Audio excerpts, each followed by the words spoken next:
علامہ ایک صاحب بہن نے پوچھا ہے ڈاکٹر صاحب کہ کرسی پہ بیٹھ کے وہ نماز پڑھتی ہیں لیکن ساتھ تکیے کی اگر ٹیک لگا لیں آسانی کے لیے. ڈاکٹر صاحب مائک تھوڑا سا نیچے کر لیں. جی بسم اللہ الرحمن الرحیم. ہماری بہن نے جو سوال کیا ہے، سب سے بڑی بات تو یہ خوشی کی کہ ہمارے بہن بھائی فقہی مسائل کو علماء سے ہی پوچھتے ہیں. یہ اچھی بات ہے. میں تو خیر عالم میں نہیں، میں تو طالب علم ہوں، لیکن یہ کرسی پہ بیٹھنا مجبوری کے تحت ہے اور کمر میں کوئی تکلیف ہے تو وہ تکلیف رفع کرنے کے لیے آسانی دی گئی ہے. خواہ وہ کرسی کے اندر وہ فوم وغیرہ لگا ہوا ہو یا الگ سے لگا لیں تو اس میں کوئی حرج نہیں ہے. صحیح. دوسرا ڈاکٹر صاحب پوچھا ہے کہ وضو، جیسے وضو کے لیے کپڑے اتارے، شرٹ چینج کی، کپڑے چینج کیے، تو اس سے وضو پہ کوئی فرق پڑے گا؟ نہیں حضرت، میرا خیال ہے کہ بہت سادہ سی بات ہے کہ وضو آپ نے کر لیا اور اس کے بعد کپڑے تبدیل کر رہے ہیں تو کپڑے آپ تبدیل کیجئے. شریعت نے بہت آسانی دی ہے اور انسان کو بہت زیادہ ایکوموڈیٹ کیا ہے. کوئی وضو پہ اس پہ فرق نہیں. بہت فلیکسیبل ہے ہمارا بہت دین. flex- الحمدللہ سبحان اللہ. فطرت ویری فطرت فلیکسیبل. فطرت بالکل کے ایسا ساتھ. صحیح ہے. یہ بہن نے 10 تولے سونے والا پوچھا، اس کا میں نے جواب دے دیا کہ زکوٰۃ آپ کو ہر جی. صورت کے اندر دینی ہے. بالکل دیا. ایک اور پوچھا ہے کہ فجر کی، مجھے کسی نے کہا ہے کہ فجر کی دوسری رکعت جو ہے اس کو لمبا کرنا لازم و ضروری ہے، تو ایسا کچھ بھی نہیں ہے، بلکہ اصول یہ ہے کہ کوئی بھی نماز ہے اس کی جو پہلی رکعت ہے اس کے اندر کچھ طوالت ہونی چاہیے، لمبائی ہونی چاہیے. دوسری رکعت اس کے یا تو برابر ہو یا پھر اس سے مختصر ہونی چاہیے. یہ بالکل غلط بات ہے کہ فجر کی دوسری رکعت کو لمبا کیا جائے. دوسرا بہن نے پوچھا ہے کہ بسم اللہ الرحمن الرحیم جیسے نماز کے اندر سورتیں پڑھتے ہیں یا سورہ فاتحہ پڑھتے ہیں، تو ہر ایک کے اندر، تو بالکل ہر ایک کے اندر، ہر سورت کے شروع کے اندر آپ جو ہے ایک تو نماز کے شروع میں بسم اللہ الرحمن الرحیم، اس کے بعد کوئی بھی سورت پڑھیں گے تو اس کے شروع میں بسم اللہ الرحمن الرحیم پڑھیں گے. روزے کے فدیے کا پوچھا ہے کہ روزے کا فدیہ کتنا ہے. تو روزے کا فدیہ جو ہے وہی ہے جو صدقہ فطر ہے. اس کو آپ اکٹھا بھی دے سکتے ہیں، اس کو آپ رمضان کے اندر بھی دے سکتے ہیں، اور اس کے بعد جو اس کا جو وجوب ہے وہ تو عید کے دن لازم ہو جاتا ہے، لیکن یہ ہے کہ آپ رمضان میں بھی کبھی بھی اس کو ادا کر سکتے ہیں. صحیح. آخری سوال یہ ہے کہ ایک خاتون نے پوچھا ہے کہ وہ بچے کو دودھ پلاتی ہے، مرضیہ ہے، تو کیا وہ روزہ رکھے؟ تو دیکھیں، اگر تو اس کی صحت پر فرق پڑتا ہے دودھ پلانے کی وجہ سے اور وہ کمزور ہوتی ہے یا بیمار ہو جاتی ہے، تو اس صورت کے اندر تو اس کو چھوڑنے کی اجازت ہے، لیکن حکم یہ ہے کہ فَعِدَّةٌ مِّنْ أَيَّامٍ أُخَرَ، بعد میں اس کو رکھنا پڑے گا. لیکن یہ ہر خاتون کی اپنی اپنی صحت کے اوپر ہوتا ہے، اپنے اپنے علاقے کے اوپر ہوتا ہے. کچھ خواتین کو فرق نہیں پڑتا، دودھ پلاتی ہیں، فیڈنگ کرتی ہیں وہ. تو اگر آپ کی طبیعت زیادہ خراب ہے تو لیکن یہ یاد رکھ لیں کہ بعد میں روزے رکھنے ہی رکھنے ہیں. انہوں نے پوچھا ساتھ ساتھ کہ کوئی بندہ بیمار ہے تو وہ روزہ چھوڑ دے، تو اس کا بھی یہی حکم ہے کہ روزہ چھوڑ دیتا اگر بیمار اس کا مرض بڑھ رہا ہے. لیکن دونوں کے لیے حکم یہ ہے کہ فَعِدَّةٌ مِّنْ أَيَّامٍ أُخَرَ، اگر بیماری عارضی ہے اور یہ مرضیہ تو ہے ہی عارضی ہے تو بعد میں روزے رکھنے پڑیں گے. ایک بہن نے یہ سوال پوچھا کہ روزے کے کفارے کی رقم ایک ہی مسکین کو دے سکتے ہیں یا 60 کو ہی دینا ہے؟ دیکھیں، ویسے تو 60 مسکینوں کو 2 وقت کا کھانا کھلانا ہوتا ہے یا اس کی رقم دینی ہوتی ہے. 60 مسکینوں کو آپ اکٹھا بھی دے سکتی ہیں اور تھوڑا تھوڑا کر کے بھی دے سکتی ہیں. لیکن اگر صرف ایک ہی مسکین کو دینا ہو تو اس کے لیے باقاعدہ فقہا نے یہ شرط رکھی ہے کہ ایک مسکین کو دینے کے لیے ضروری ہے کہ آپ روز دیں. 60 دنوں تک ایک مسکین کو کھانا کھلائیں 2 وقت کا، یا اسے رقم دیں گی صدقہ فطر کی تو کفارہ ادا ہوگا. ایک ہی مسکین کو اکٹھا ایک وقت میں دینے سے ادا نہیں ہوتا. ویسے 60 مسکینوں کو اکٹھا بھی دے سکتے ہیں، الگ الگ بھی دے سکتے ہیں، لیکن ایک مسکین کو دینا ہو، یہ پہلے بھی سوال ایک دفعہ آیا تھا، ایک مسکین کو دینا ہو تو آپ اکٹھا نہیں دے سکتے، 60 دن تک الگ الگ دیں گے تو ہی ادا ہوگا. پھر ایک بہن نے یہی کفارے کے حوالے سے ہی تھا سوال کہ پہلے بھی سوال پوچھا، انہوں نے کہا کہ میں نے کسی مسکین کو دینا ہے، تو آپ نے جواب تو بتایا مسئلے کا، لیکن میری یہ الجھن حل نہیں کی کہ مسکین کسے کہتے ہیں کہ جس کی ماں نہ ہو یا جس کے ماں اور باپ دونوں نہ ہو. نیچے چلا. جی جی. کفارہ جو بہن نے یہ سوال پوچھا کہ کسی مسکین کو دینا ہے، یا آپ نے جواب تو دے دیا تھا، لیکن میرا سوال یہ ہے، میری الجھن یہ ہے کہ مسکین اسی کو کہتے ہیں جس کی ماں نہ ہو یا جس کے ماں اور باپ دونوں نہ ہو تو مسکین ہوتا ہے. تو بہن ہم نے پہلے بھی بتایا تھا کہ فقیر یا مسکین کا تعلق جو ہے وہ والد ہونے یا نہ ہونے کے ساتھ نہیں ہے، استطاعت کے ساتھ ہے. کسی کے پاس ایک دن کا بھی کھانا پینا اور ضرورت کا سامان نہ ہو تو وہ مسکین کہلاتا ہے. اور جب ہم کہتے ہیں نا کفارہ مسکین کو دینا، تو اس کا یہ مطلب نہیں ہے کہ صرف مسکین کو ہی دینا، بلکہ شرعی فقیر بھی اس میں شامل ہوتا ہے.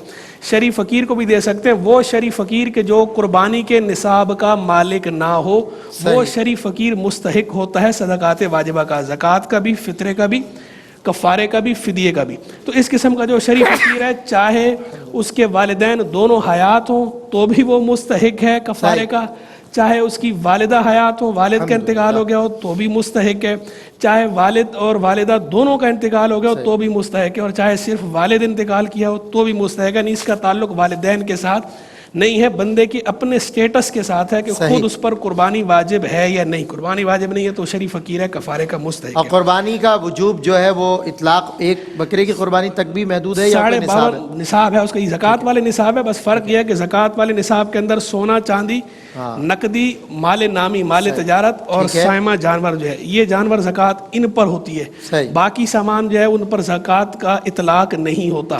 لیکن قربانی کے اندر حاجت اصلیہ سے زائد آپ کے پاس جو کچھ ہے, چاہے وہ پراپرٹی کی شیپ میں ہو, چاہے وہ برتن ہو, چاہے وہ کتابیں ہوں, آپ کی حاجت اصلیہ سے زائد جو کچھ آپ کے پاس ہے قربانی کے اندر اسے کاؤنٹ کیا جاتا ہے. اس کی قیمت اگر مالی ہے تو اس کی 52.5 تولے چاندی کو پہنچ جائے تو آپ کا نصاب بنتا ہے, قربانی واجب ہے. ادروائز قربانی واجب ضرورت کی چیزوں پر بھی اطلاق ہوگا. ٹھیک ہے, نہیں, ضرورت سے زائد چیزوں پر, زائد چیزوں پر, ضرورت کے بعد جو بچیں گی, جیسے بھلے ضرورت, چاہے وہ کپڑے ہوں, چاہے پراپرٹی ہو, کتابیں ہیں, کوئی بھی چیز ہے. ٹھیک ہے. پھر جو ہے وہ ایک بہن نے یہ سوال پوچھا کہ نشے کی حالت میں شوہر نے بیوی کو کہہ دیا وہ میری ماں ہے, میری ماں کی طرح ہے, میری بہن کی طرح ہے, میری بیٹی کی طرح ہے. دیکھیں بات یہ ہے کہ ایک ہوتا ہے طلاق اور ایک ہوتا ہے زہار. اگر اس قسم کے کلمات طلاق کی نیت سے کہے جائیں تو طلاق بائن ہوتی ہے. اس قسم کے الفاظ اگر زہار کی نیت سے کہے جائیں تو زہار ہوتا ہے. زہار سے مراد یہ ہوتا ہے کہ یہ بیوی کو حرام کرنا, کہ بیوی ان الفاظ سے حرام ہو جاتی ہے جب تک کہ آدمی کفارہ ادا نہ کرے. ٹھیک ہے. اور اس کا کفارہ بھی وہی ہے کہ یا تو غلام آزاد کریں, غلام آزاد نہیں کر سکتے تو 60 روزے لگاتار رکھیں, 60 روزے لگاتار نہیں رکھ سکتے, استطاعت نہیں ہے تو 60 مسکینوں کو کھانا کھلائیں. یعنی یہ جو روزہ توڑنے کا کفارہ ہے یہی کفارہ جو ہے وہ زہار کا ہے. تو جب تک یہ بالکل جب تک یہ کفارہ ادا نہ کر لیا جائے اس وقت تک اس عورت سے ازدواجی تعلق قائم کرنا جائز نہیں رہتا زہار کی صورت میں. اور اس میں نشے کا, اگر کسی بندے نے نشہ کر رکھا ہو تو نشے میں بھی ہمارے نزدیک مفتہ بھی یہ ہے کہ طلاق بھی ہو جاتی ہے اور زہار بھی ہو جاتا ہے. اب چونکہ ہم نے ون سائیڈ بات سنی ہے, دوسری طرف کا موقف ہمارے سامنے نہیں ہے, اس لیے ہم نے جنرل مسئلہ بتایا ہے. باقی اس کیس کی تفصیلات کے لیے کسی قریبی دارالفتاء کی طرف رجوع کریں. جیسا کہ ہم پہلے بھی کئی دفعہ کہتے ہیں کہ ہم جب بھی مسائل بیان کرتے ہیں طلاق کے یا زہار کے یا زوجین کے مابین جو تعلقات کے مسائل کے لیے بہت سائڈ یہ ہمیشہ جنرل بیان ہوتے ہیں ٹی وی پر. یہ باقاعدہ فتویٰ نہیں ہوتا, یہ ایک جنرل مسئلہ بتایا جا رہا ہوتا ہے. آپ نے اگر اپنا کوئی فتویٰ خاص اپنے لیے لینا ہے تو چونکہ اس کے لیے فریقین کا بیان ضروری ہے اور ہمارے سامنے صرف ایک فریق کا بیان ہوتا ہے. اس کے لیے ہمیشہ ہم یہ ریفر کرتے ہیں کہ آپ کسی قریبی دارالفتاء رجوع کریں اور وہاں سے آپ اپنا فیصلہ کروائیں یا اپنا فتویٰ الگ سے لیں. جنرل جو مسئلہ ہے وہ ہم نے آپ کو بتایا. اچھا, میں اس میں ایک بات پوچھنا چاہتا ہوں. ایک شخص کی نیت نہ طلاق کی ہے نہ زہار کی ہے تو اس پر کیا اطلاق ہو؟ اگر ایسا کوئی جملہ بول دیا تو میری ماں جیسی ہے, بول بھی دیتے ماں نہیں بن بیٹی. جی عرض کرتا ہوں, اس کے اندر جو ہے وہ تفصیلات ہیں, اس کی بھی شرائط ہیں. ٹھیک ہے. ہر صورت میں جو ہے وہ زہار نہیں ہوتا. ٹھیک ہے. یہ جو آپ کہہ رہے ہیں نا کہ میری ماں نہ بن, اس میں تو کچھ بھی نہیں ہے. اس لیے کچھ نہیں ہے کہ یہ ماں نہ بن تو کہنا نا, یہاں تشبیہ دینا مقصود ہی نہیں ہے, حرام قرار دینا مقصود ہی نہیں ہے, بلکہ اس میں تو یہ بتانا مقصود ہوتا ہے کہ جیسے میری ماں کا مجھ پر حق ہے کہ مجھ پر میری ماں کی اطاعت لازم ہے, تو میری ماں جس طرح مجھے آرڈر دے سکتی ہے تو میری ماں نہیں ہے, میری بیوی ہے, تو مجھے میری ماں کی طرح آرڈر نہیں دے سکتی کہ مجھ پر تیری اطاعت لازم ہو جائے, کیونکہ بیوی پر شوہر کی اطاعت لازم ہے, شوہر پر بیوی کا خیال رکھنا لازم ہے, اطاعت لازم نہیں. الرجال قوامون علی النساء, بالکل صحیح. وہ شوہر اس وجہ سے بولا جاتا ہے. اگر وہ اس نے اس طرح کہا کہ میری ماں نہ بن, یعنی میری ماں کی طرح مجھ پہ آرڈر نہ چلا, تو اس جملے میں کوئی حرج نہیں ہے, اس سے کوئی نہ طلاق ہوتی ہے نہ زیادہ. وہ بھی پوچھا نا کہ ماں جیسی بھی ہے, کہا ماں جیسی کہا اگر تو اس کے اندر جو ہے وہ دیکھیں ماں جیسی والے کے اندر اگر تکریم کے لیے کہا, عزت کے لیے کہا ماں جیسی کہا, پھر بھی طلاق یا زہار نہیں ہوتا. اس کی بھی فقہاء نے تصریح کر رکھی ہے. تکریم سے مراد یعنی جس طرح میں اپنی ماں کو عزت دیتا ہوں, رسپیکٹ دیتا ہوں, تو ایسی تم سے بھی میری محبت ہے, محبت اپنی جگہ پر ہے, لیکن تمہاری میں عزت بھی بہت کرتا ہوں, عزت بھی میں تمہیں اپنی ماں کی طرح دیتا ہوں. اگر اس نیت سے کہا تو پھر طلاق یا زہار نہیں ہے.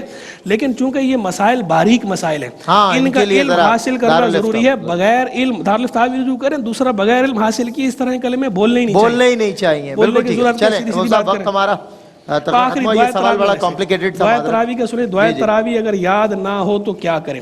دعائے تراویح کا پڑھنا نہ فرض ہے, نہ واجب ہے, نہ سنت ہے. اصل میں تراویح 4 تراویح کے بعد ترویحہ یہ مستحب ہوتا ہے, یعنی اتنی دیر رکنا کہ جتنی دیر میں 4 رکعتیں پڑھی جاتی ہیں. اب چاہے اس دوران آپ لیٹ جائیں, چاہے اس دوران جو ہے وہ جائز بات کر لیں, چاہے اس دوران مزید کوئی نوافل پڑھ لیں. تو چونکہ ہمارے ہاں سب لوگوں کو اگر کھلی چھوٹ دے دی جائے تو مسائل کھڑے ہو جائیں گے, اس لیے انتظامی مسلط کے پیش نظر علماء یہ کرتے ہیں کہ ایک مخصوص دعا ہے کہ چلیں جناب اس وقت میں یہ دعا پڑھ لیں تاکہ وہ ترویح والا جو عمل ہے مستحب اس پہ بھی عمل ہو جائے اور ایک دعا بھی ہو جائے اور لوگ الگ سے اس کو اہمیت بھی دیں کہ ہاں یہ اس لیے رک رہے ہیں تو دعا پڑھنی ہے. صحیح. چلے ٹھیک ہے مفتی صاحب, علامہ صاحب اور ڈاکٹر صاحب کا بہت شکریہ. باقی